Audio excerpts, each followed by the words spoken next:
The Valerian armada had been methodical in their conquest. They had systematically subdued 47 worlds across the Kepler sector, each capitulation more complete than the last. Now, they had cornered humanity on the colony world of New Terra, a frontier settlement with limited defenses and no hope of reinforcement. Commander Varek stood in the Valerian flagship, watching the colony's desperate communications attempts on the monitor. The humans were boxed in, orbital blockade above, ground forces surrounding their settlement, and a planetary shield generator that had been disabled just hours ago. They have nowhere to run, Varek's tactical officer reported. Surrender is their only option. But the humans did not surrender. Instead, they stopped running. Captain James Rodriguez stood in the colony's command center, looking at the faces of 3,000 civilians and 200 soldiers under his command. The weapons systems were minimal. The evacuation shuttles had been destroyed in the initial bombardment. There was no extraction, no escape, no miracle incoming. "Sir, what are our orders?" his lieutenant asked, voice steady despite the circumstances. Rodriguez looked out the viewport at the Valerian dropships descending through the atmosphere. He thought of Earth, that brutal, beautiful death world that had forged humanity through ice ages, asteroid impacts, and wars that had nearly ended their species. He thought of every human who had survived impossible odds simply because surrender had never truly been an option. "We hold," Rodriguez said quietly. "We hold this ground."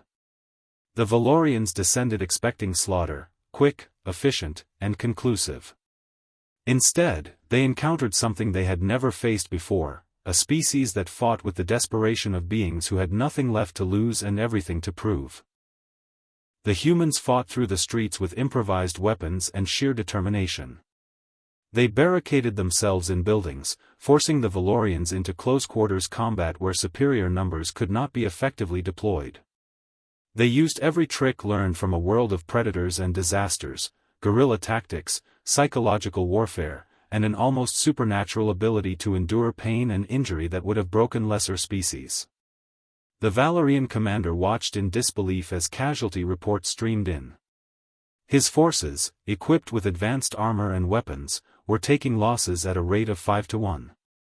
The humans should have been broken by now. Instead, with each attack repelled, they seemed to fight harder. Then Rodriguez made his move. He walked directly toward the Valerian command post, alone, unarmed, hands visible. The Valerian soldiers raised weapons, confused by this apparent surrender. But Rodriguez did not come to surrender. He came to deliver a message. "You are strong," he said, his voice steady despite blood running down his face from a gash across his forehead. "Your weapons are superior. Your technology is advanced. But you made a critical mistake when you cornered us." Varek emerged from the command post, towering over the human. "You dare speak to me of mistakes?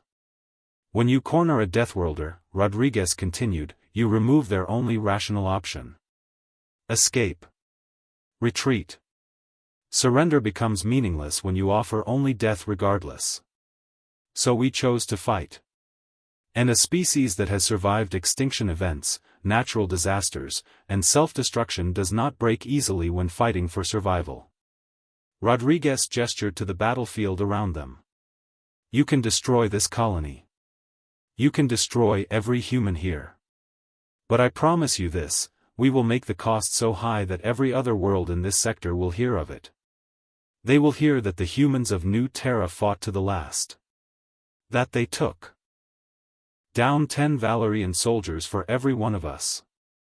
That we forced the mighty Valerian armada to bleed." Varek's expression shifted, not to respect, but to calculation. The Valerian commander looked at his casualty reports again. The human was correct. At this rate, conquering New Terra would cost more resources than holding 47 worlds combined. "Stand down," Varek commanded his forces. Rodriguez's eyes widened, but he remained still. "We withdraw," Varek announced. "This colony is not worth the cost." As the Valerian ships disengaged and the blockade lifted, Rodriguez finally allowed himself to breathe.